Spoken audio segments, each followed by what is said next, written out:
Good evening, Supreme Master Ching Hai, ladies and gentlemen. A very welcome to you on behalf of the Singapore Initiates. I'd like to thank the Supreme Master for being here and kindly accepting our invitation to come to Singapore to deliver tonight's lecture. As a token of appreciation, we would like to welcome her with 3 local dances as follows. The first is called the Malay Welcome Dance. The performers from the Malay village will treat you to a colorful dance that represents the vibrant Malay culture. The dancers will enthrall you with their graceful movements accompanied by the Malay drum called the kompang. Let's put our hands together and welcome them.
Thank you. Terima kasih. The next dance is called the Bhangra dance, which originated from Punjab, India. It's a dance of joy and celebration during the harvest season. The Punjabis will beat their drums and wear colorful costumes to add to the festive season.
Now it's my great pleasure to invite Supreme Master to give us a lecture.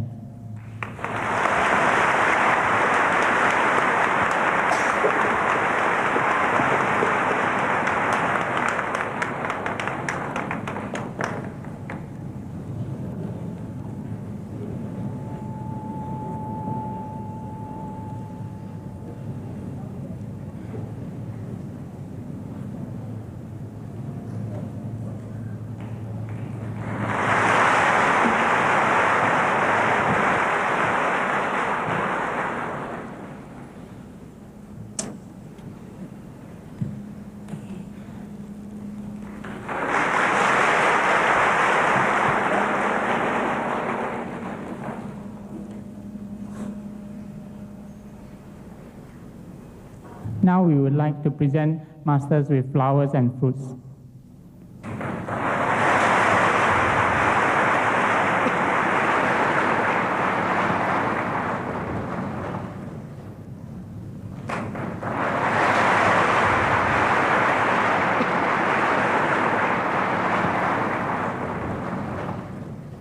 Please notice that these are vegetarian children and they are very healthy and happy. Thank you. Thank you. Also, you may not see them, but the parents are also vegetarian.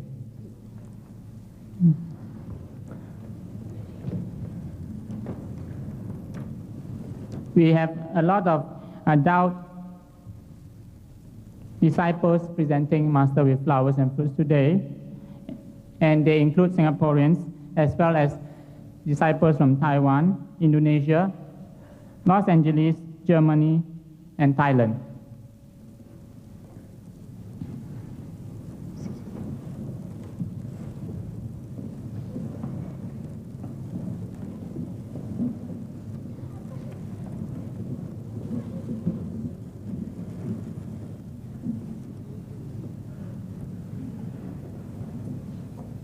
Korean, forget her.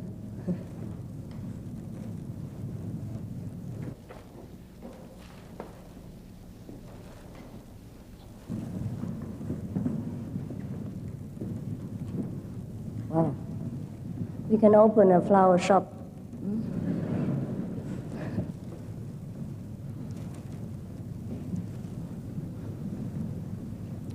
Thank you, thank you. Thank you so much. Where do these flowers come from? I thought they don't grow them in Singapore. Do they? Do they? They do? Do we have land in Singapore to grow flowers?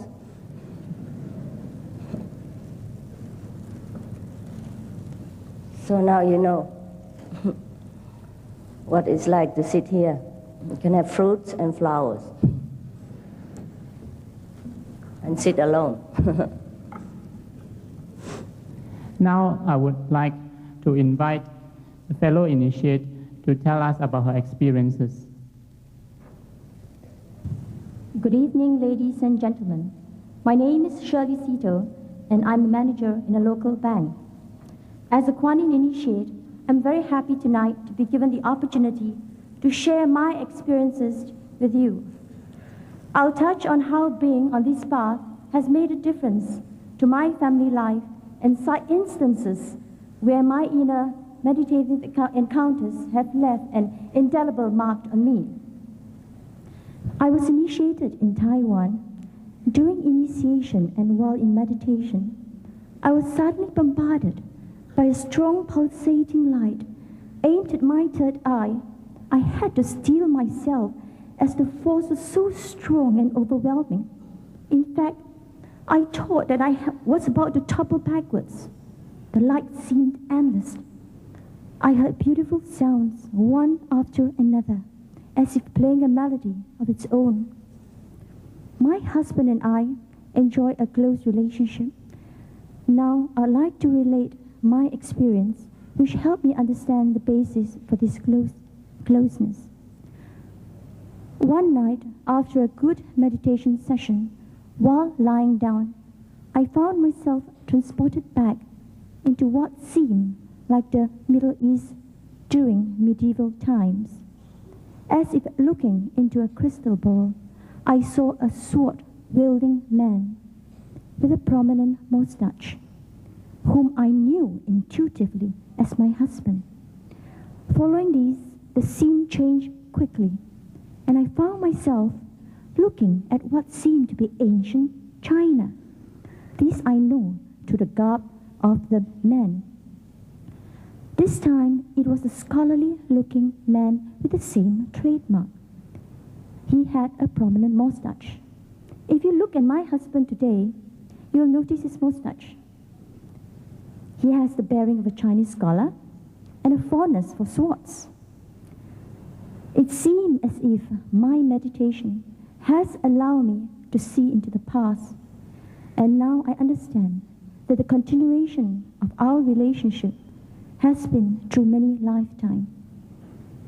On other occasions, while lying down after meditation, I felt my body grew lighter and the room lost its solidity and became ephemeral. In the next instant, I was catapulted into this long, bright tunnel.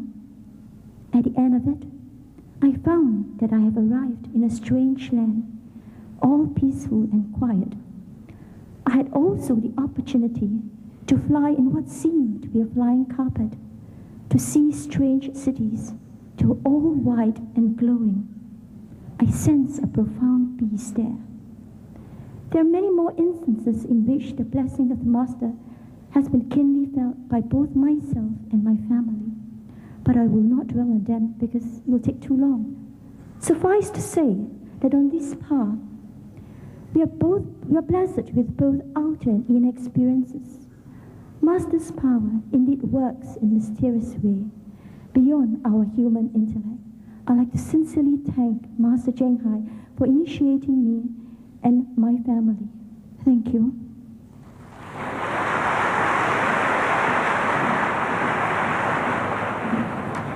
Ladies and gentlemen, I'm the husband, and here's the mustache.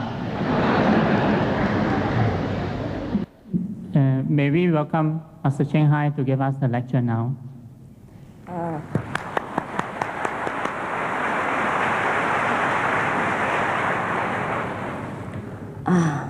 Now it's my turn. Thank you so much for everything. Flower, fruit, cakes for yourself. And thank you for the beautiful dance. Are they all from Malaysia? Oi! Hello? Are they from Malaysia or Singapore? Imported or exported? Imported? Huh? Singapore, really? Nice. How are you? You comfortable? Yeah? Okay. It's beautiful in Singapore anyhow. No complaint. The weather is so fine. Just perfect. And you like to dance, huh? You do? I didn't know Singapore people can dance so nice like that.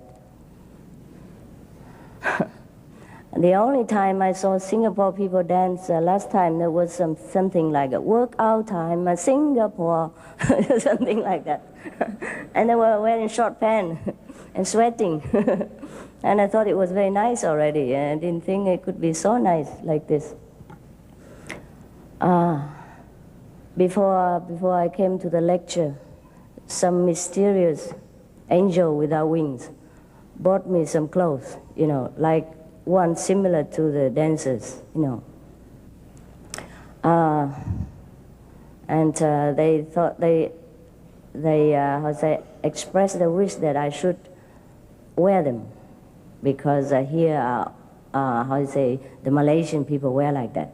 Yes. I said, I thought I'm in Singapore. I said, oh, yeah, but we are Malaysian here, you know. You wear Malaysian clothes and people will like it better. I said, sure, I would like to. I'd love to do that. And to make sure that I know how to wear, you know, because there's hat and cap and all this kind of thing. To make sure that I know how to wear them, they even bought me a big book of catalog, you know, all different design for marriage couples. Anyhow, all so beautiful. When I look at the catalog, I thought, wow, this is beautiful. I would like to wear too. And just to make people feel also closer to me, that I'm one of you. Okay, I tried on to please you. But you know my size, yeah? You know my size, huh? Even they lift me in the air like that, you hardly see me. Makes not much difference. Luckily, we have the tall guy, you know. And when they put me on their shoulder, then you can have a little glimpse. Otherwise, you probably cannot find where is the Cheng Hai. Okay, so you know my size pretty well. Now, they bought me perhaps queen size clothes, you know. I don't know if the Malaysian don't make a smaller size or what. So they bought me the bottom and the top. Okay, the bottom is so long. So when I put them on, I look like, you know, those scarecrow on the field, you know. And then the top, when I put them on, because the shoulder pad's so big and so large, I look like a mushroom. So I thought, what can I do now? Even if to please the Malaysian people, I cannot go on like that. Because I look at the catalog, they look so beautiful. And when I look at myself, I thought, no, if I wear it like this, I will risk to damage the reputation of Malaysian costume. So I thought I better just wear this. So just to make you laugh for a little while. But you don't laugh. It's not funny. Laughing is good for you, you know. Especially in Singapore, people need it. I will go into the serious business immediately, so don't worry. So what you want to hear? Huh? Any idea? No. If you don't want to hear, then we could just sit together like this and stare at each other, you know. People do that. People do that when they first fall in love, don't they? First time they met each other, just stare at each other like that. And after marriage, 10 years, they stare also, but different direction.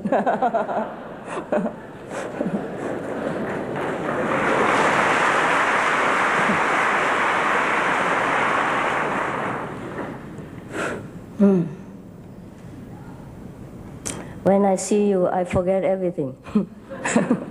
That's the trouble. Now when you saw me coming with all this Satan chair, you probably think I am a very great person. But in fact, I'm very small. That's why I had to be lifted so high. The level, my level is about 1.50 meters. Even though the Buddha is supposed to be very tall. You're too so serious, you scare me. It's not the first time you see me, no? First time? Yes, no? No. I came here 2 times before. No? Nobody saw me before? Somebody see me before? Raise their hands. Yeah, of course. Our friends. We have been seeing each other many times. And you know, I love Singapore because of the reclaimed land. It's unique. When we were driving, you know, on the way here, it's wonderful to feel that, you know, like before it's supposed to be a sea, and now due to the cleverness of the Singapore people, you can drive on top of the water, you know. So who say that we don't have magical power? The Singapore people do, they must. Otherwise they don't have enough land.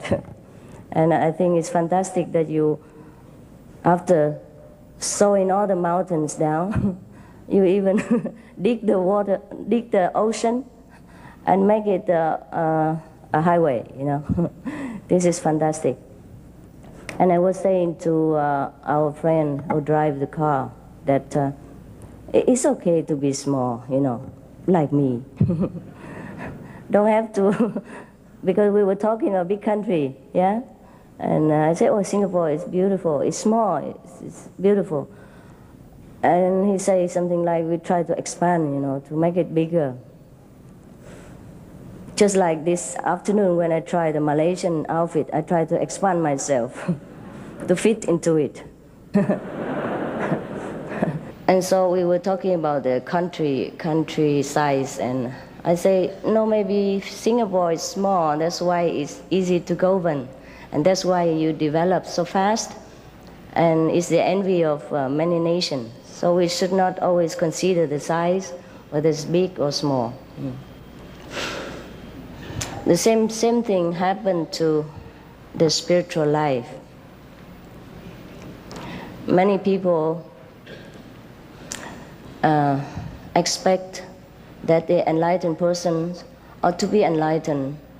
That being must be something extraordinary, must be perhaps 7 feet tall, or have feet like this or hand like that.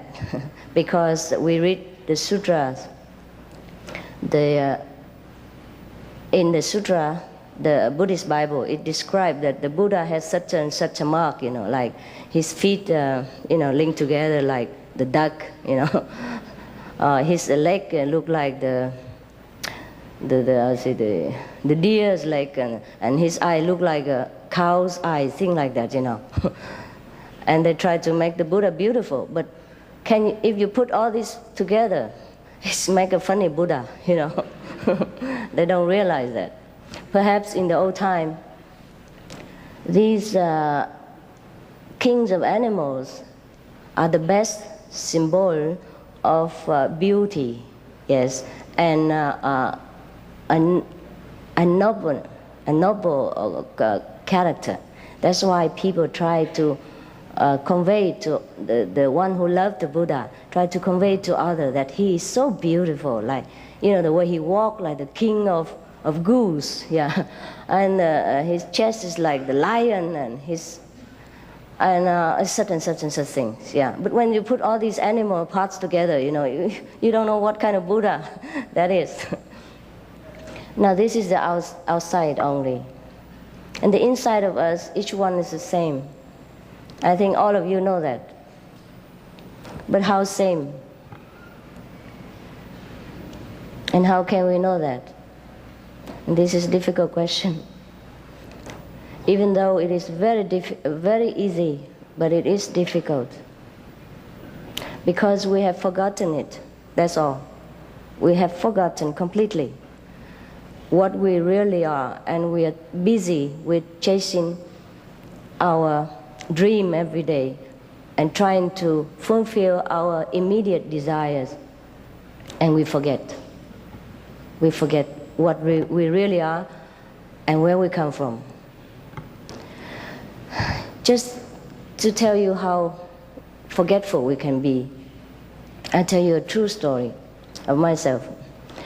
I went to Australia, I think 2 or 3 years ago, also due to invitation, the first time. And we're supposed to have 3 lectures in different cities. The first lecture went on all right, no problem. The second lecture also all right, I was on time. The third lecture, I was late. The only reason is not traffic. It's not that I slept. It's not that I have no car or nothing. The only reason is that I forgot. I forgot that I had the lecture that evening. I keep doing my things. Like the room is a little bit untidy, so I keep tidying it up, and then I try to move things here and there, like it's my house. Perhaps it's balanced my schedule, a busy schedule, give me something to do. Perhaps so, or perhaps I'm a perfectionist. Whenever I see something is not in order, I try to put it in order. But that is to the extent that I forget that I had the lecture that evening. I forget until half an hour after the beginning time. And then some nervous disciple run in, broke in, and kind of crashed in and say, "Master, where are you?" And then I say, "Why? I'm here." Very cool. I say, "Master, you're supposed to be in the lecture hall." I say, "What? What lecture hall?" I really completely forgotten. I guess nobody as terrible as me, but perhaps we do forget sometimes. You do or not? Sometimes you are engrossed in some other business and you forget the main purpose of your goal that day. Did that happen to you sometimes? It does, huh? Okay, so now. And then, of course, I had to rush and apologize to the people. I feel really terrible. And I promised to God that, if He make me lecture again, He must put alarm clock for me. So from then on, I always put alarm clock everywhere. And whenever the lecture, I set it on everywhere so that I will remember in case I forget. How can you forget a lecture? I even don't understand that. But that's what I did. So now, if we are here too long, 1 life, 2 life, 100 lives, then of course we forget even more what the purpose of our coming here. Some of the people, they sometimes die. They die temporarily for like a few minutes or 20 minutes even. Clinically dead, declared dead by the doctor. Stop breathing, no pulse, etc. But then after they come back, they told many stories of the other life beyond. And then they also remember why they came here for, what for they came to the earth. But many of them, most of them, forget immediately what they have seen in heaven or what they're supposed to do in this life. They know that they have seen the purpose of their life, but when they came back here, they came back to this life again, they forgot. They just know that they know, but they don't know what. The Chinese have a saying that before we are born into this world again, the king of neither world will give us some soup, a kind of hot drink, maybe chocolate or something. That is supposed to make us forget completely our past life and start anew. Many of us promise that we come here, if we are given the chance again to be human being, we will do this, do that, and others. And we will go and practice and meditation, and so on, and then we get enlightened, and then we dedicate all our life and energy to serve mankind, etc., etc. And we really meant well. But because of this soup, this, I'll say, forget me not soup, or forget me soup, everybody forget. So the only thing for us to remember again is that we must open the gate of secret knowledge. Without that gate open, we can never ever peep beyond this world. And the only thing we know is this material existence and all its suffering, joy, and temporarily other things. And we would forever identify ourselves with this physical appearance and suffering with it.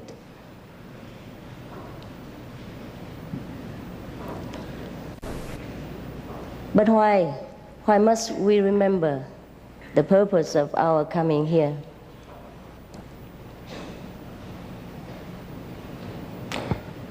Not because we have promised to do so, but because if we don't remember, we must come back again and again and again until we remember, until we fulfilled our mission in this planet.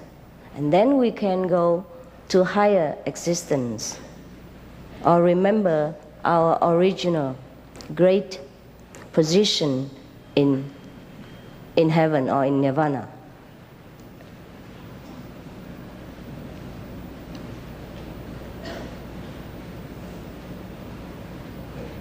The suffering of this world is not due to only the war. The war is not the catastrophe. It's not the lack of food and all this. But the suffering of this world comes from ignorance, because we don't know our mission, our purpose. We mistaken the playground for home and overstay our due, and sometimes suffer the cold, danger outside the house. But even then, the Buddhas, God Almighty, always try to look for us, for the lost children, for the ones who love to play and forget to go home.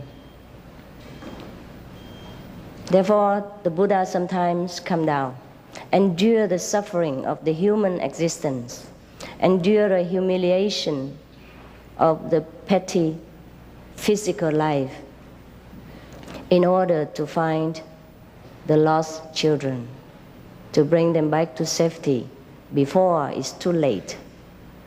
Because any house, doesn't matter how solid it's built, one day it must be demolished by itself or by some other elements or some causes, or have to rebuild a new one because it's too old. This world is a big house, very beautiful, very solid house, but it's not permanent house. That's why the Buddhas, the saints, like Jesus, Mohammed, etc., they came down to us, extend their blessing to us. We walk one step, they walk 100,000 steps to receive us and forgive our mistakes, cleanse our past unwholesome actions, and teach us the new kind of life, new beginning, or better speaking, and lead us back to the original way of life, the way we must live, the way we should carry out our life. Because up to now, all the cells in our body, all the nerves in our system listened only to almost negative orders from our information center.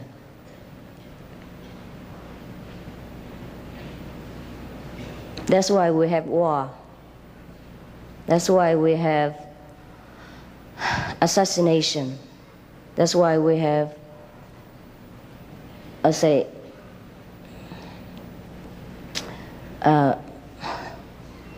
competition at the cost of other people, jobs or business or wife or husband, because we do not have a positive information in our brain center to order our body to do good things. And the people who are good in this world are also sometimes or often overwhelmed also by the negativity, by the negative influence in the society, also become shaky in their faith, became weaker in their goodness, and sometimes eventually also give in to the negative power. So when we have only negative information in our brain, then of course we can only give out information, negative information or negative order. And the cell in the body, the nerves in the system will also can follow only the negative order and then do negative things. That's why we have no peace in the world. That's why even up to now, brothers still killing each other. Even parents are killing their children for pleasure, for privacy, for individual freedom, pro-choice, etc. Not because they are bad, not because all these war makers, or these parents bad, or the husband who killed the wife, or the wife killed the husband, or the brothers killing each other, not because they are bad, just because their brain are fed only with negative information, only with negative ideas, and that's what they carry out. Whatever the brain order, the cells comply. The cell have to do it. The body must function. And that's why we sink deeper and deeper into depression. And that's why our world is almost any time in danger of, I would say, disappearing from our own making. So the only thing to help us now is very logical, is that to feed us with positive information, to change our information stream every day. We must receive good information, positive information, constructive information, enlightened, wise informations. And then from the brain, it will direct the cells, the nervous system, and everything will do only good, only peaceful, only wise, only constructive, positive things. And that's how we save the world. Otherwise, it doesn't matter how much peace talks, how much money we spend on arms, on the army, still we don't have secure feeling. Look, one day, this country just finished the war, shake hands with each other. Okay, we start anew. And the next morning, we heard that the other country broke out in war. And then the United Nations run over there. And it's not yet finished. The other one, the other country, make war with the other country over there, and then over here, over everywhere. And it's already nearly 21st century. And we're supposed to be civilized, peaceful, loving, helping each other. And for all the technical invention, for all the wealth that we have discovered from the Mother Earth and from the universe, we could live a kingly life, all of us. But we still have poverty, war, suffering, just because we don't have enough positive information to feed our brain and our whole system with. That's all there is about enlightenment. Enlightenment is a way of positive life. It's a way of tapping into positive power, which is already existing within us. Because in the universe, there are two kinds of power. We call yin and yang, everybody knows. Now we are living almost in yin. No positive, no yang, because we did not open that resource. This word is a negative word. So it is obviously that we have plenty of yin everywhere. And the negative or the yin is easily accessed, is more accessible to everyone. Except when we are wise enough to turn also into the positive department and draw therefrom something for us for everyday supply. Then we are balanced. Then we can do wonder to the world. And of course, there will be no more war, no more suffering. That's why we said earlier that the suffering in this world is not due to any individual or nation. It's due to the ignorance of us, the earth people.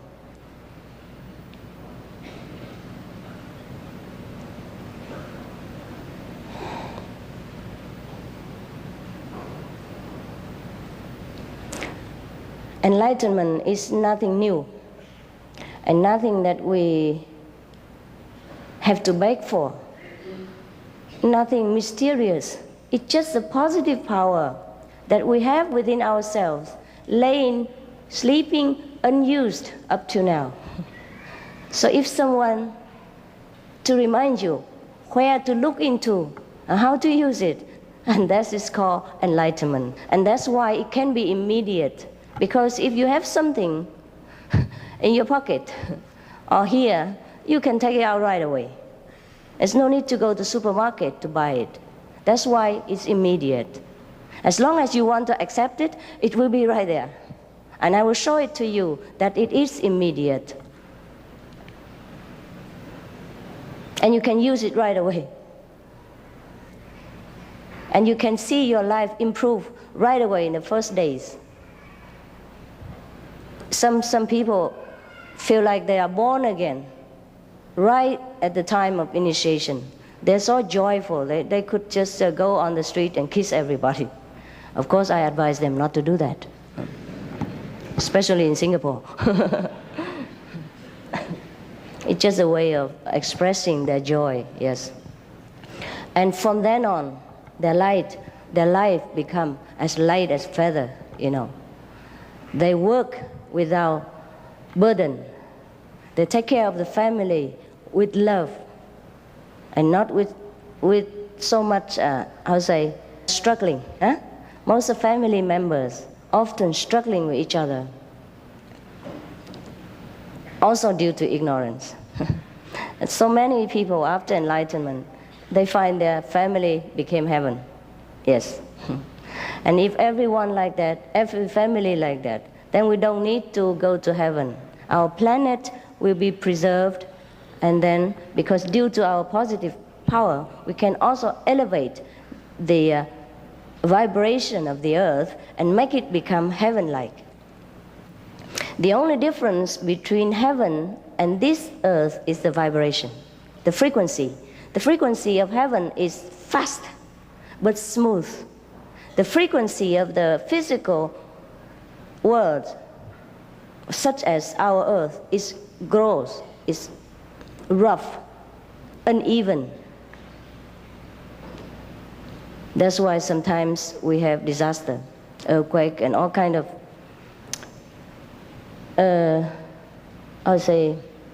eventful weather. Of course, we can say it from weather forecast, the wind in the northeast, and the wind something like that, and cause all this and that. But it is altogether due to the vibration of the whole planet and the atmosphere around it. In heaven, they don't have it. They don't have typhoon. They don't have earthquake. They don't even have earth. They don't even have wind. Everything is different. And the heavenly beings, their vibration also different. Because they are different, they have their vibration different. Therefore, heaven is different. So if our vibration is different, our life becomes different, even if we stay here. Of course, we cannot change the whole planet into heaven if the people of the earth are practicing only in a small number. But if the whole planet, or maybe even half of us, practice in such a way, then the vibration of the earth will also change. Then other half also will be benefited without having to do anything. Just like in one family, the father and mother goes to work, yeah, and the whole family can benefit from his the parents' salary. No need for the children also to go to work. They can later when they want to, when they grow up, as a duty to society, but not because of necessity. And of course, the more money they earn, the better for the family. Similarly, the more people practice into heavenly kind of life, and the more elevated our earth will become. At that time then, our house here is safe. Otherwise, it's not safe. As long as the frequency is so gross, is that, we say that in English too? Gross, yeah, rough, yeah. Then it's bound to happen that one day it will break apart or explode. We learn that the finer the things, yeah, the more invisible the thing, the more enduring. Similarly, yeah, our earth is too gross, too heavy, so it's bound to happen sometimes that it will, destroy itself. If we do not destroy it before that, with our atom bombs, with our environmental abuse, with our,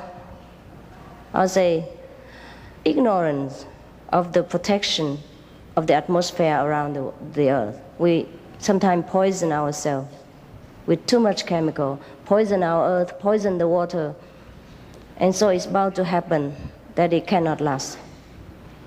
There's no need to be a clairvoyant person or predicting well like Nostradamus or something to say that the world is not everlasting. We can predict it ourselves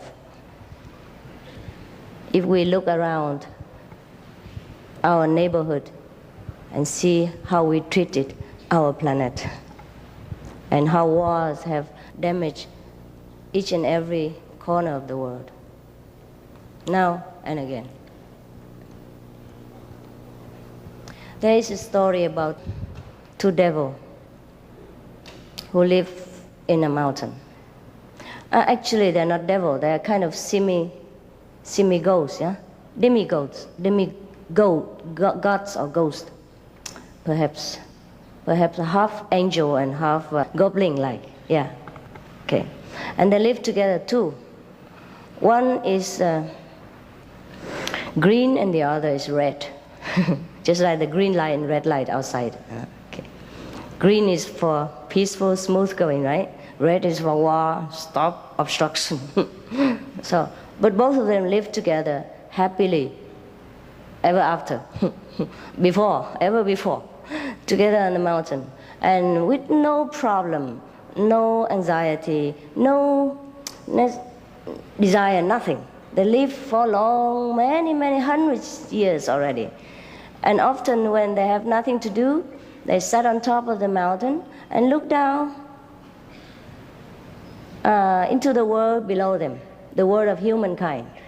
And they saw all the busyness and the people walking up and down and all that.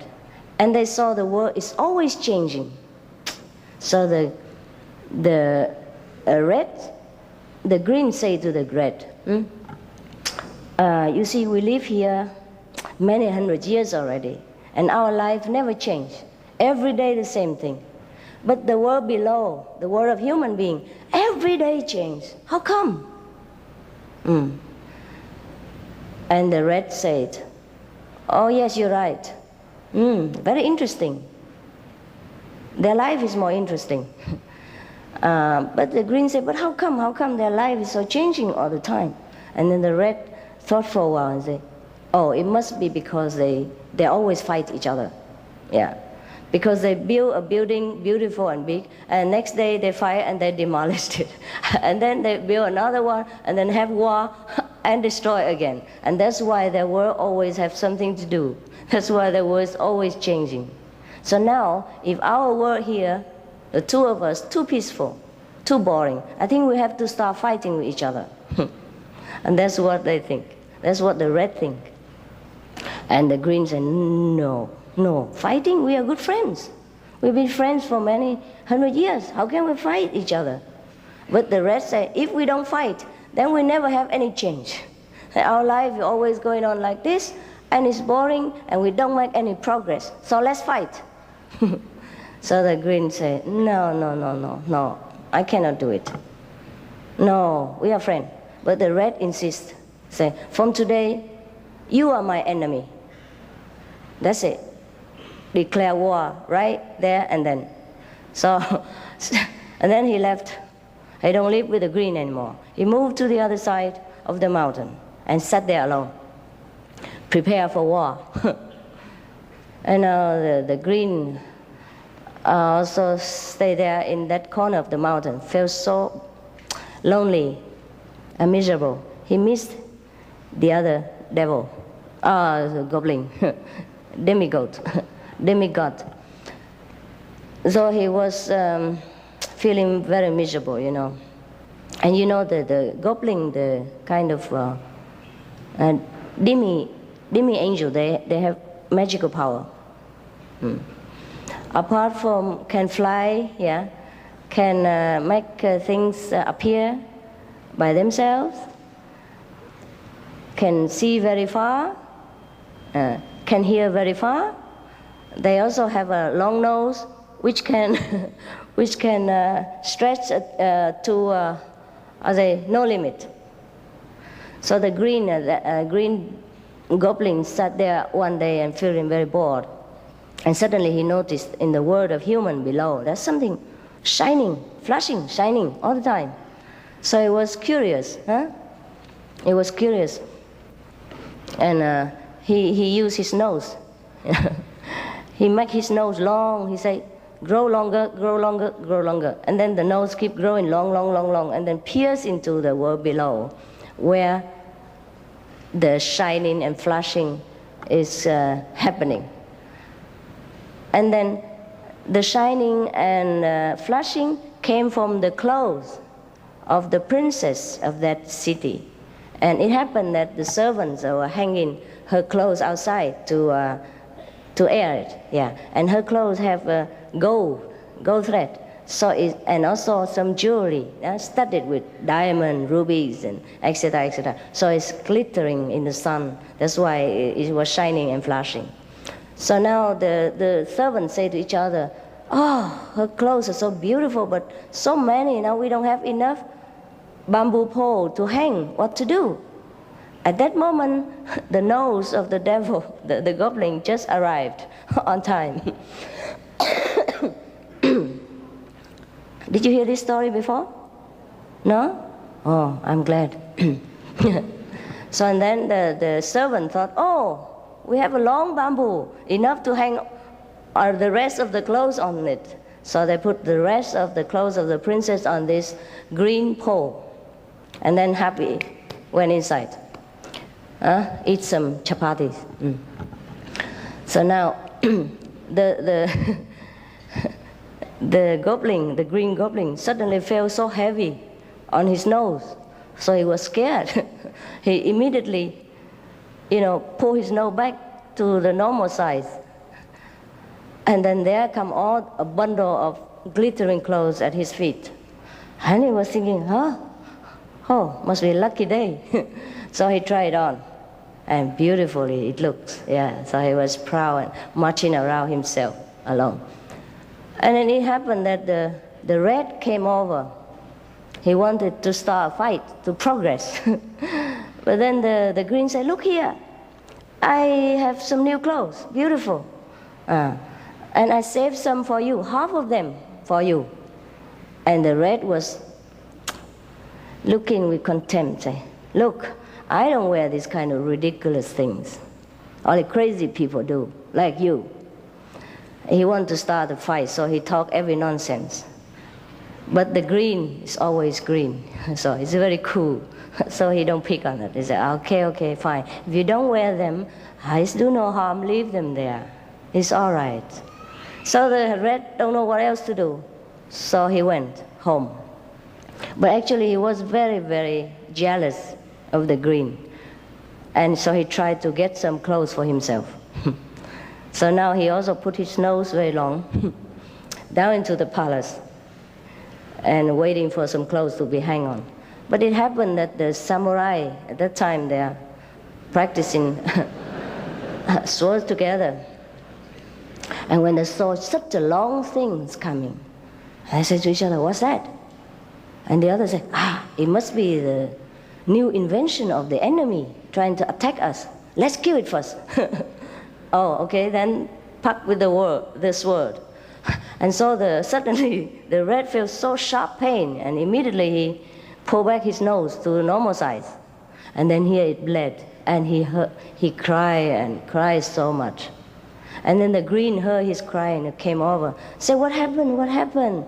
And the red was so embarrassed and angry and cannot say what the truth is, so he said, leave me alone, and things like that.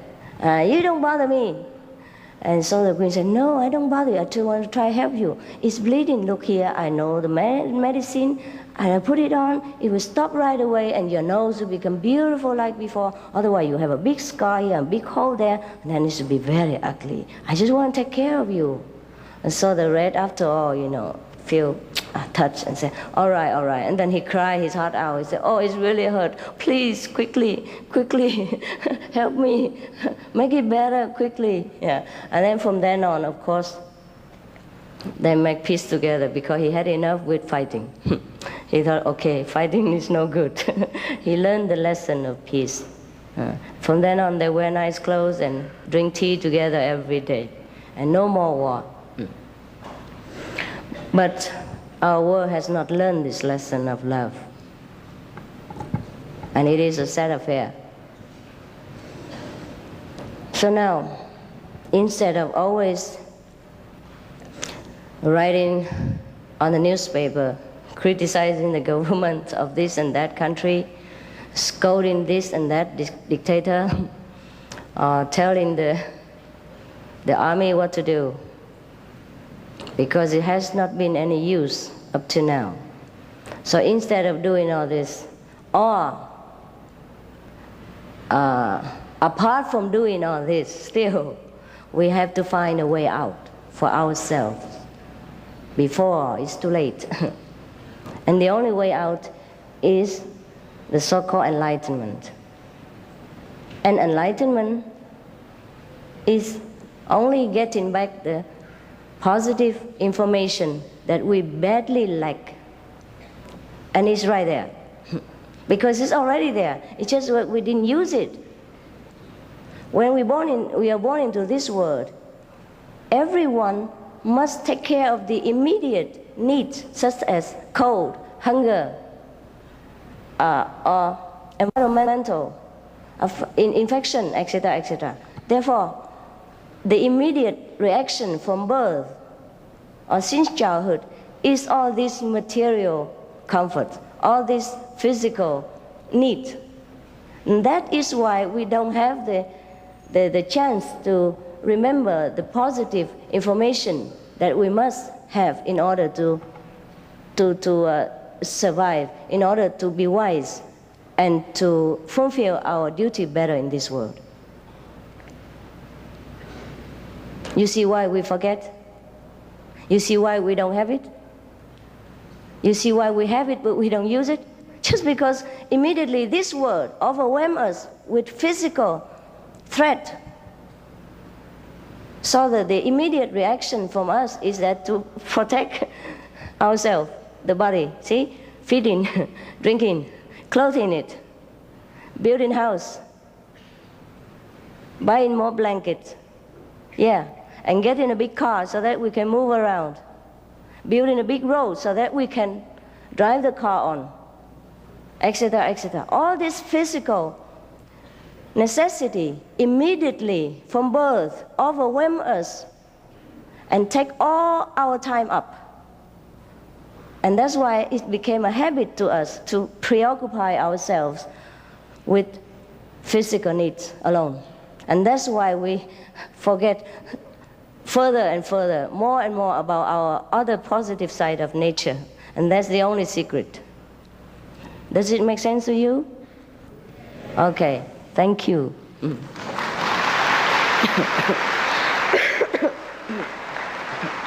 So now I have, in brief and in a logic, explain to you or remind you what is truly enlightenment.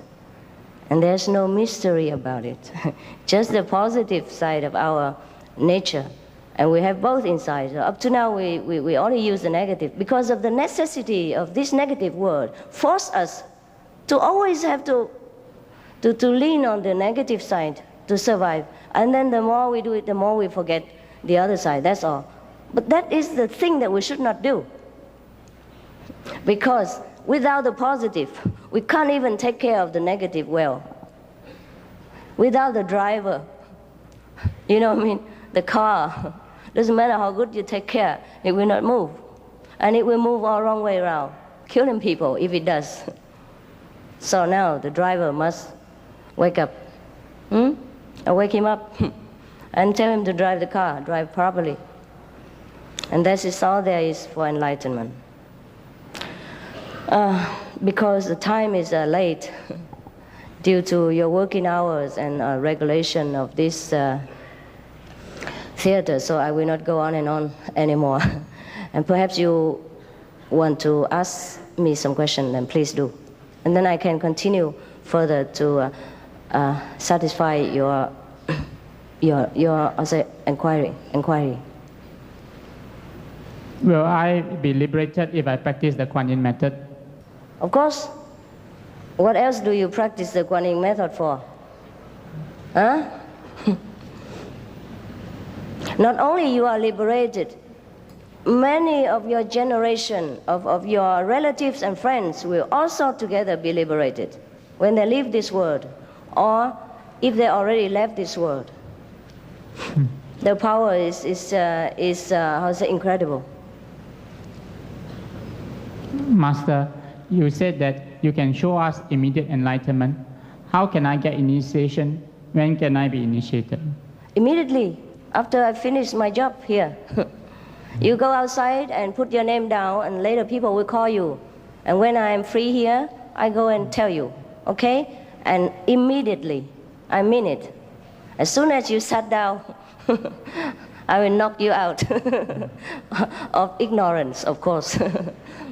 Yes, be quick, huh, brother? Master, I understand that there's a method called a convenient method. Is it the same as the Kuan Yin method?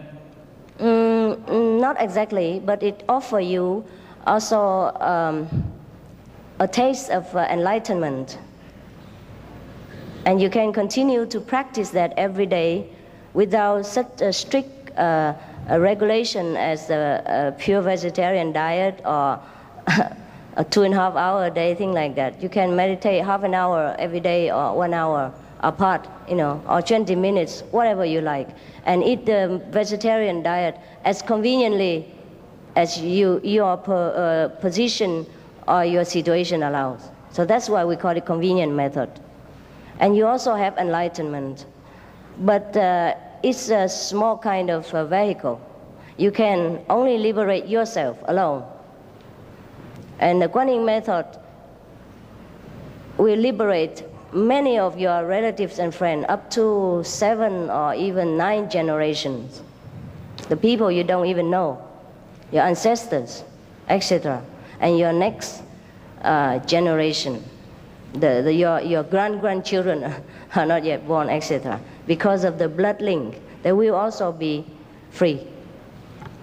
Master, when I'm the host and I have to take some friends out for lunch or dinner, and they are not vegetarians, should I order all vegetarian dishes to eat, as I'm the only vegetarian? No. You order what the guests want to eat. We don't impose our lifestyle on other people and impeding their freedom. It's their choice, okay? Master. If they want to, if you ask them if they want to try vegetarian also, fine. If they agree, if they're happy with it, just tell them once in a while you try. If you like it, okay, fine. If they don't, then you don't do it. Master, after initiation, can I still continue to repeat the Guru mantra, Shiva mantra, and so on, and visualize the divine form of my religion, which I'm used to for the past 15 years? Sure, you can. You can, but I'm afraid it's too many, and then you will take the whole day long to recite. Master, please advise me how to access to the first level of the kingdom of God, or what must I do to start? The first level only? Your aim is so low? Huh? Why don't you go to the 5th at least with me? There it's almost empty because nobody go there. Plenty room there. Singapore is tight. We go there for a change, huh? A lot of palaces, and no traffic light, no jam. The first level is nothing to aim for, brothers. There's only astral beings who live there. Only small heaven and hell.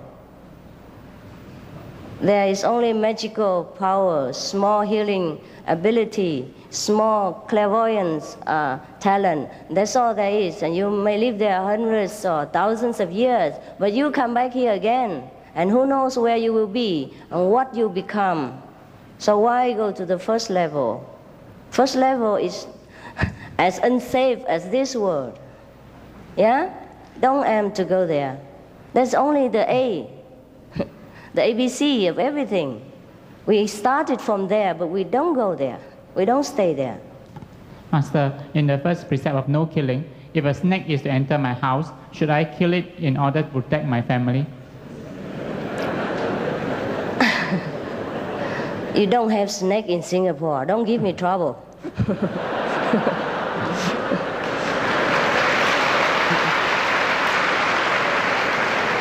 You don't even have enough land for people to live. Where can this poor snake reside?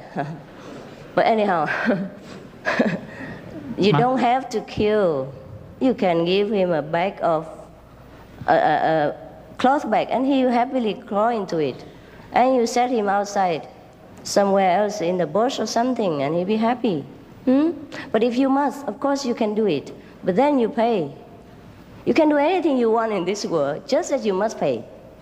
Not in monetary way. It's in karma. See, you kill him, and later you probably be wounded somewhere, or have severe headache, or your arm suddenly gone, paralyzed, anything like that.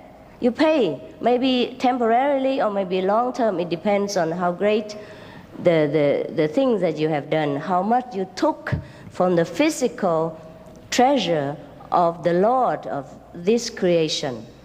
The more you take, the more you pay. The less you take, the less you pay. That's why I advise the vegetarian diet, because it's the less expensive. You know, even though animal life, a vegetable life also have life, but it doesn't cost so much. Karma doesn't burden you too much. You see, not that vegetable you don't pay. I don't mean the market price. I mean to the Lord of creation. The Lord of creation is below the Almighty God. But if you did not pay to the Lord of creation, you cannot go to the Almighty. That's the problem. Master, why do we have karma? Who determine what is good or bad karma? I just told you right now. Okay. The karma came from our action. That's just the consequence of our action. Just like, for example, very easily. Now, if I slap this man in the front, what happened? He slapped me back, and that's the karma. You see? All right? Master, can you explain the initiation of the Kuan Yin method? Yeah. You explain? No. Can you explain? You know it.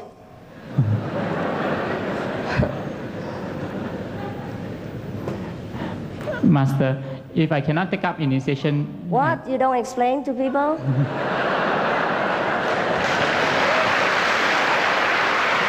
Okay. Like this. Initiation, huh? It's kind of invisible opening wisdom ceremony. No flowers, no incense, no prostration, no Buddha statues, no church, nothing. Only you and your own positive original power. Now, when you sit there all alone, then I will point to your soul where to go in order to get back the positive and negative together.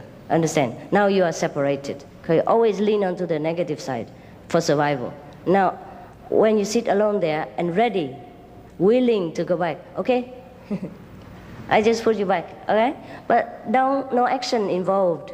These things are abstract, are the wonderful things of invisible power. It's no doing of anything. Do without doing. I don't have to be there even.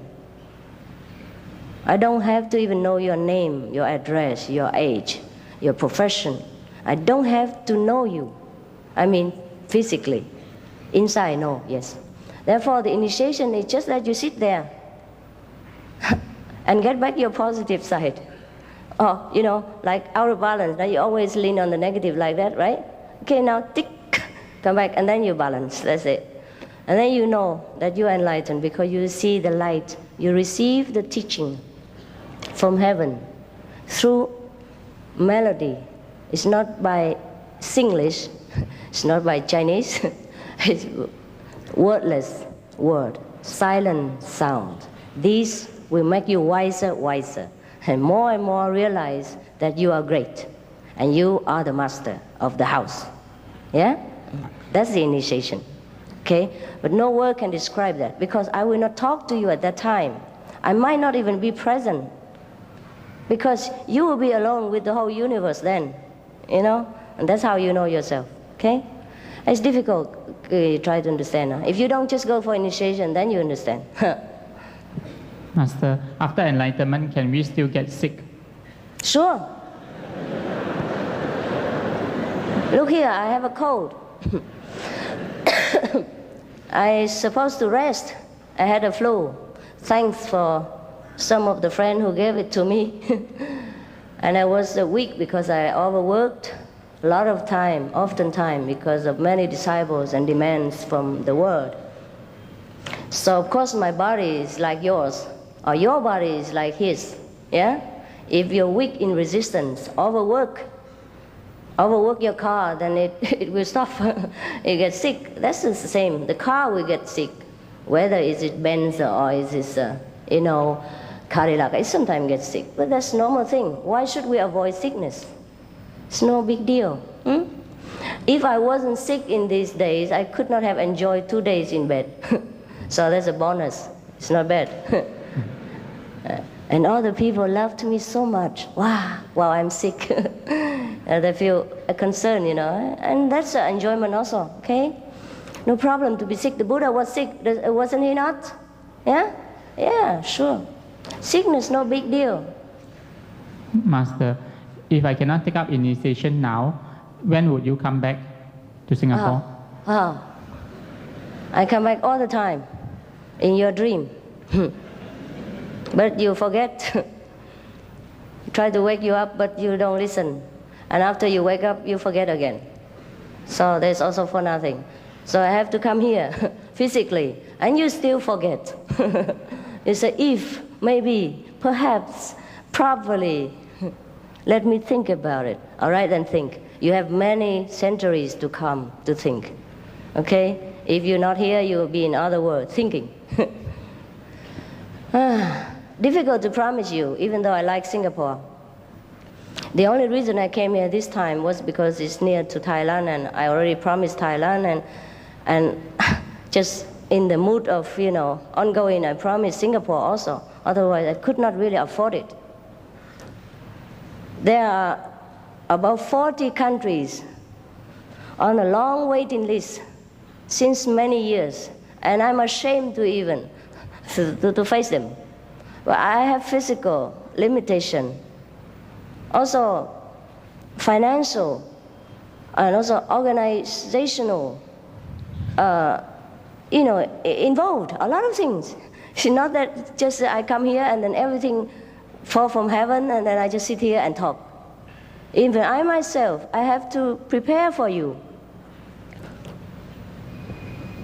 I never read newspapers or books, but when I'm going on lecture, before, I don't care much. After enlightenment, I don't care much. But then after beginning having disciple and the more disciple, then I must read books and all that. I have to get in touch with the world in order to talk to the world people. So last night, all night long, I read.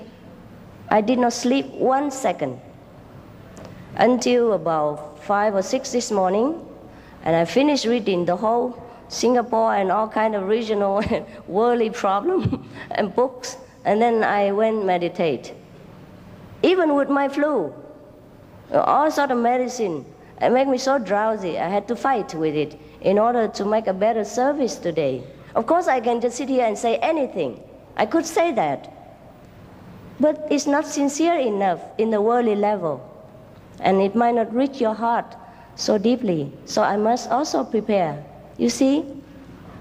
So it is not that I don't want to come back. It's involved a lot of work. At least hundreds of disciples involved in this work and prepare for us today. So we must thank them. Of course, we thank God.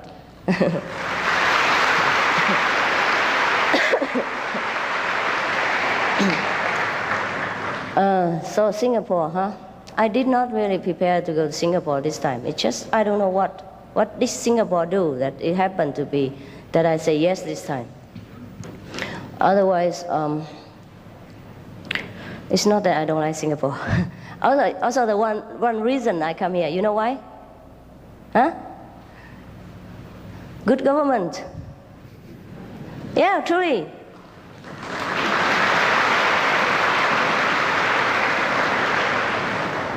I don't say that to make you feel good. Why good government? They give me easy access. I can come go anytime. No visa problem, no big deal, no check-in, no check-out.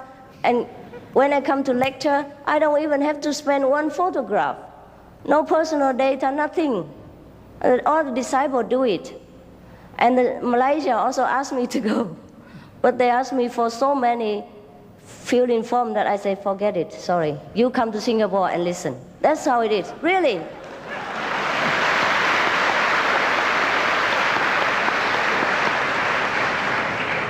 Any Malaysian people here?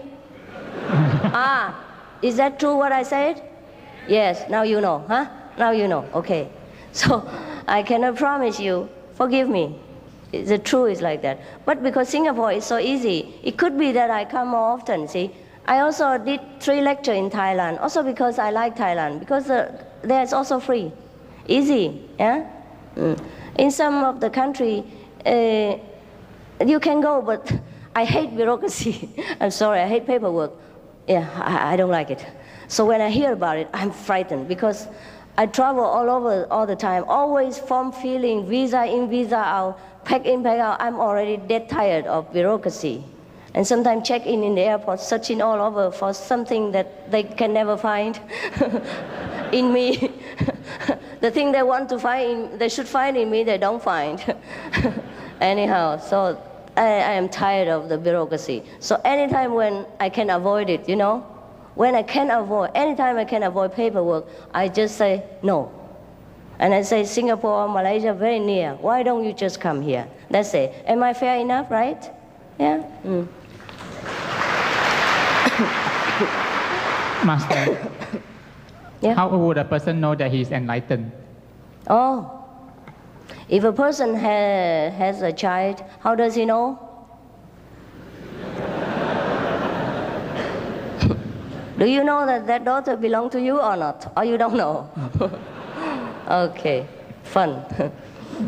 Master, why am I born? How do I know? It's your business and you ask me. Funny. Okay, you can know if you get enlightenment, huh? Just go get initiation and then all the answer will be there. No need to ask me. Second-hand stuff is never good enough for you, the sons of God. Huh? The sons and daughters of Buddha must know everything, first-hand knowledge. Master. Master, why are there so many religions in this world? There's only one, really. Different names. Yeah.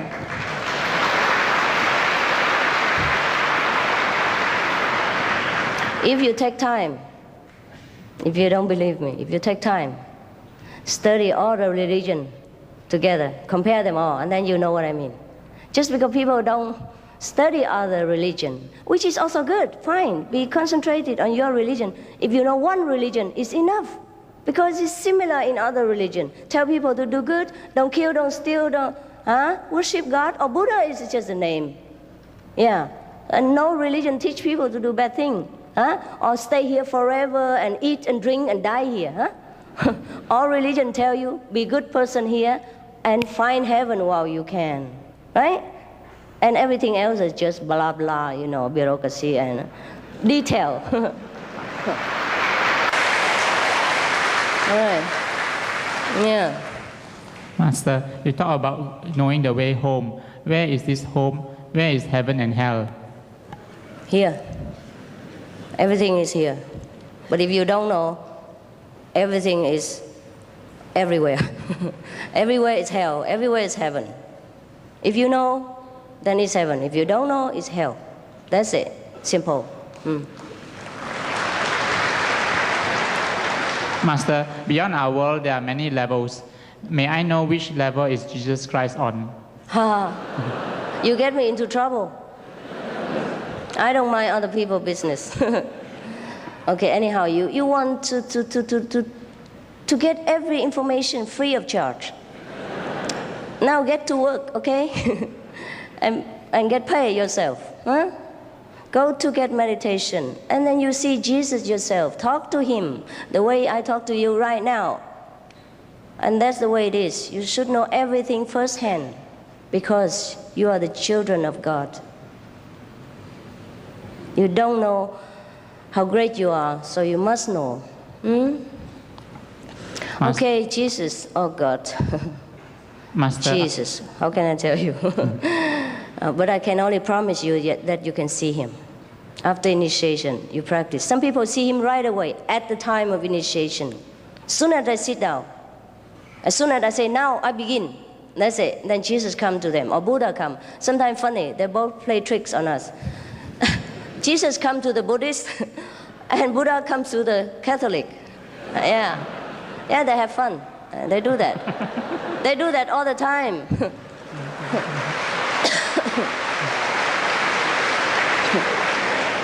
So at that time, you can ask him, what is your level, by the way, you know? And I will show you the way to prove him also, whether he's true, he's truly Jesus, or he's just an illusion, of your dream, of negative power. Therefore, we need instruction from the teacher. Verbal instruction doesn't mean enlightenment. After verbal instruction, and you sit quietly, do nothing, and I do nothing, that is the time when you get enlightenment, not by talking, okay? Right. Master, will I be able to find my dead relative and communicate with him if I practice the Kuan Yin meditation? Dead relatives? Yeah, dead relatives. Oh, sure. But I'm afraid maybe you don't like to go there. Some of your people, difficult to get in touch with. Yeah?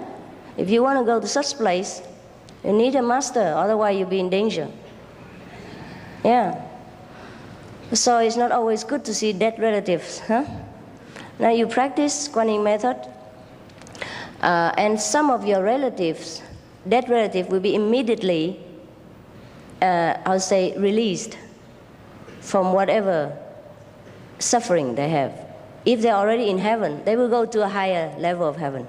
If they suffer light punishment, they can go immediately, quick. If it's too heavy, then we have to negotiate. Yeah.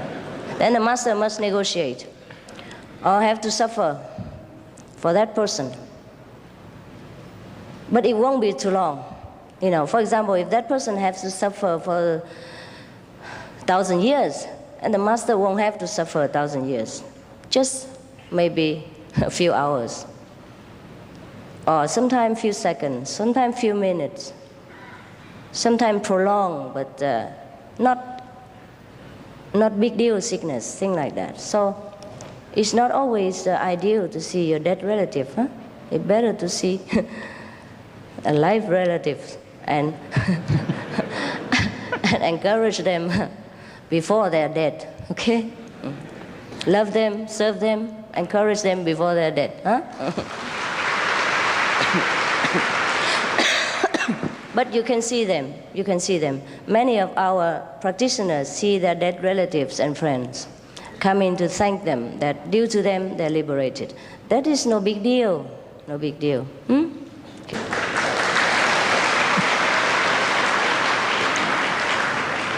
Master, one of the 5 precepts is refrain from sexual misconduct. How does this apply to singles? How does what? How does this apply to people who are not married? Oh. No. What we meant is that if you should be faithful to each other, yeah? But in the case of some of the other religious order, yeah? They may, due to their, tradition, have many wives. And they already had before initiation, then that doesn't mean they have to separate, and take only one. But in the general case, we tell people to refrain from having too many tithes.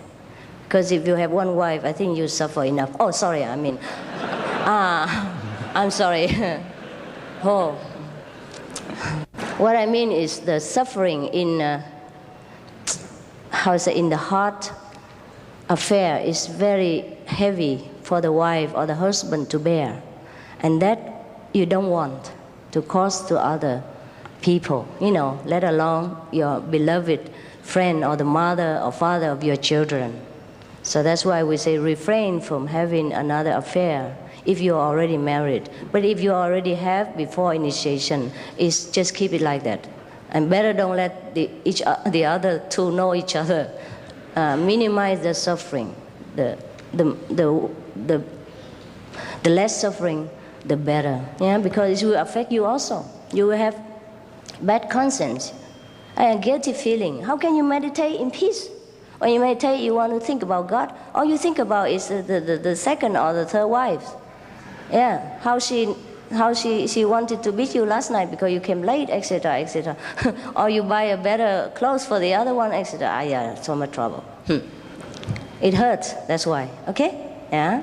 That's is called sexual misconduct. Yeah? But in the case of people who are not yet married, of course, in the modern time, I cannot tell people don't do that. Yeah. Then try to be faithful to each other. Yeah, it's good for the heart. Yeah, good for your moral, and good for the trust, mutual trust between each other, and especially good for your health. Nowadays, huh? You read newspaper more than I do, huh? The letters spell very big, huh? Huh? Should I say more? More and more people die from AIDS each day. So take care of yourself, huh? Master, is it necessary to have a quiet environment to pursue spiritual practice? Yes. In the beginning, yes. But later, no. That's why later sometimes we need. That's why sometimes we organize retreat for 1 week or 2 weeks or 4 days, 3 days, every year, a different time. So people have a chance to have a peaceful, quiet, only practice meditation environment. But otherwise, you must go out into the society, bring in the light and the blessing into our brothers and sisters. You cannot always hide yourself in a mountain and become a selfish Buddha. Master, will dreams of future events come true? Can we change the future? Yes, sometimes we can, if we are strong enough. And if you want to be strong enough, meditate. Get your Buddha power out. Then you can change anything. Otherwise, the future will change you. Huh? Master, can you explain the Kuan Yin method in Chinese? Why?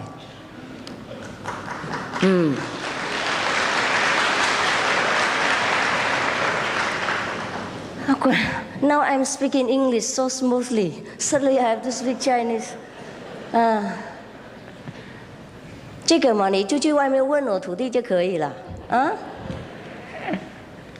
多少人不懂英文举手，有看一下，然后我就解释了。OK， 好了，就这样子了。就观音法门是这样子哈，就不是一个写下来的法门，就是这样子要说法门，不然的话不知道怎么解释给那个世界人听啊。事实上，这个法门是不用语言的，比方说。要传法给你们的时候，要你们开悟的时候，我们两个就静的，然后自然呢，这个我们两个内在的佛心会沟通，然后在自己会反应这样子，那就是叫观音法门。在反应的时候，我们就会听到佛音啊，就像音乐一样，很美丽啊。我们越听越舒服，越听身体越快乐，精神越充满，越来越有智慧，越聪明，越来越懂啊，然后越来越知道我们是佛这样子啊。那个所以叫观音。观察这个音，这个什么里面的那个音乐了、音流了、佛音了，就所以才叫观音。事实上传法的时候都不讲话的，也许我会叫你怎么做，在哪里做要停一点，是这样子。不过这些不是开悟的方法，听懂吗？就是一种身体的活动这样而已哈。所以观音法门，要真的修行的话，应该。开悟的时候才知道哈，就用语言呢很难讲啊，就是我帮你们开智慧就对了，然后这个佛性那个所谓的佛教说凡内找自心的闻自心呢，记得吗？啊，那个就是观音了，好，谢谢啦。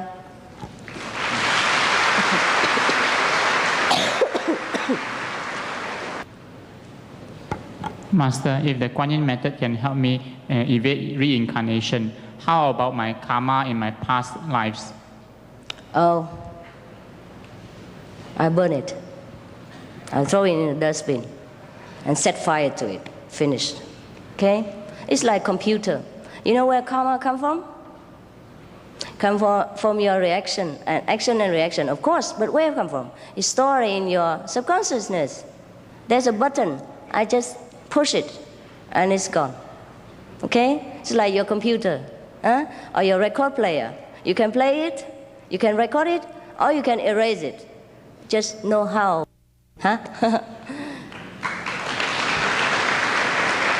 Master, is it necessary to meditate 2.5 hours every day? What if someone cannot meditate 2.5 hours, maybe 1 hour or less? Is it all right? Then you die. Sooner or later. 2.5 hours is required minimum to cover all our expenses. It's only 1/10 of the day. 24 hours we devote for the world. Only 2 hours for ourselves. Isn't that enough? Actually, you should meditate more, but because of the busy schedule of this world, 2.5 hours is fine. You can do it anytime. Sitting on the bus, on the subway. You don't have subway here, huh? Sorry. Or sit on the airplane, sit in the park, or sit in the bathroom. Anywhere you can meditate. And you can add it up, all day. Not that you have to sit straight 2.5 hours. But later you can. Later you can sit sometime all night. You don't feel anything. You feel like just 1 second. Yeah? And sometimes you miss the bus stop. So make sure you know where to get off. Huh? It's so easy. You don't believe it. You cannot believe it. So easy. Children can meditate long hours. 6 years old on, sometimes they sit very long. Nobody forced them. Children should spend sometimes 10 minutes, 20 minutes only for fun with the parents. Of course, they also have enlightenment then, but we don't force them to meditate too long because they're children. But sometimes they sit longer than the parents because they have nothing to do. They're free. Master, I started practicing meditation in 1975. Since then, I have some minor magical power like healing, foretelling, or even look into the future of my relatives. Yesterday, I read about the Buddha sound in your book. Then I started hearing sounds like E sound. May I know why? You enlighten. 1%. You need 99% more to become Buddha. Okay, this is the moment of small enlightenment. We get it sometimes through very strong concentration or through intense suffering. And then we get some quick light. Also like people who die, temporarily. They saw light and they hear music and sound like that. But this is very small percent. I say 1% is very generous.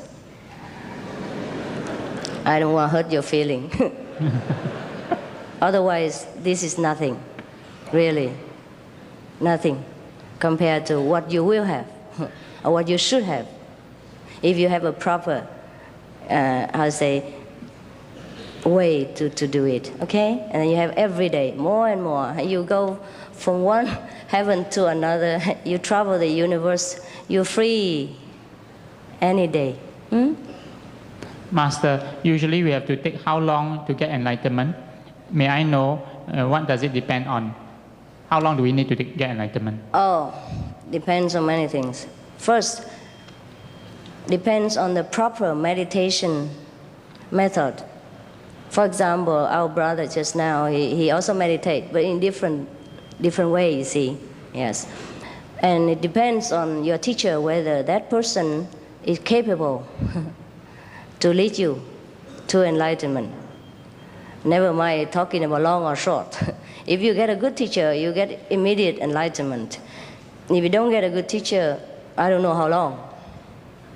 Very, very long, many lifetimes. Also, enlightenment depends on your sincerity. If you want it or not. If you do want it and you get it, immediately. If you don't want it, doesn't matter how much you pretend, how long you sit there until your bottom falls off, you don't have anything.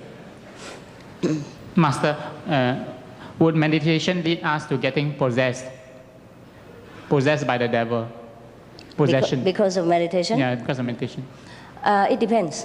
It depends. If you meditate at random without a teacher, or you choose the wrong way to do it, or you deliberately meditate but breaking the precepts, eating wrong food, or harming other people, then the counter effect will be felt upon you. And this is when you allow the so-called devil to come in to destroy you and trouble you. That is only the negative side of other nature. When we don't want to lean, we don't stand stably, and we keep like this, then it will pull you back to the negative side again. And at that time, it's stronger, it's harder, because it lost you last time. Mm-hmm. Now it tightens the grip more, and it's difficult for you to struggle out. So that's why, I don't want to just take a lot of so-called disciples so that I am famous and have a big group of followers. You must keep the precept. Must eat vegetarian diet. Understand? Purify yourself. Meanwhile, while meditating, so you don't have side effect, you don't have trouble. And I am responsible for whatever happened to you if you keep the precept and follow the instruction. So nothing can happen to you. But if you don't, even God cannot help you. Okay? Master, I am a sinner. Can I be enlightened? I am a sinner. Can I sinner? Be? Sinner. He commits sins.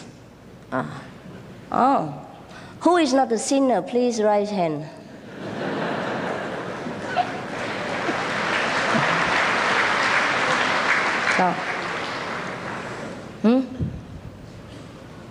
Who is a sinner? Please raise hand. Me also included, okay?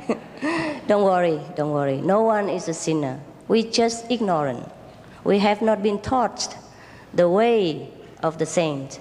We have been only taught to survive in this world, how to eat, how to clothe, how to look after this physical vehicle. That's all we have been taught up to now.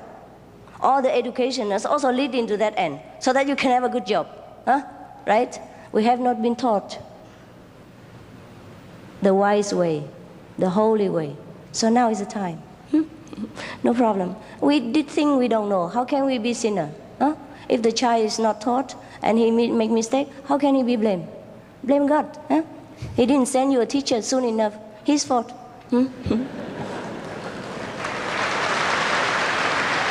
By the way, the people who want to be initiated can leave now and go outside and register your name. You don't have to sit here and listen to the question and answer. You can ask me other time. Master, how do we get immediate enlightenment and eternal liberation while we have to be anxious and to work to make money? Enlightenment is an incredible thing that ever happened to your existence. It will lighten every burden that you have to carry every day. It will get rid of all the obstacles in your way. It will carry you when you're down and sick. It will bless you whenever you are in trouble and danger. And you will feel that you are always in the lap of a mother, so you don't worry. All right, no more? Thank you, Master. Shall we take this opportunity to put our hands together to thank Master? Oh, no need.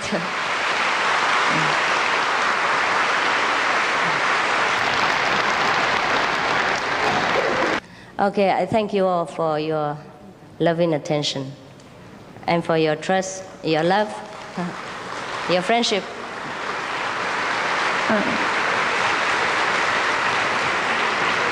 And I wish you all the best things. I wish your country all the best thing and develop more and more, stronger and stronger, and more respect of the whole world and the universe. And I wish you, most of all, enlightenment.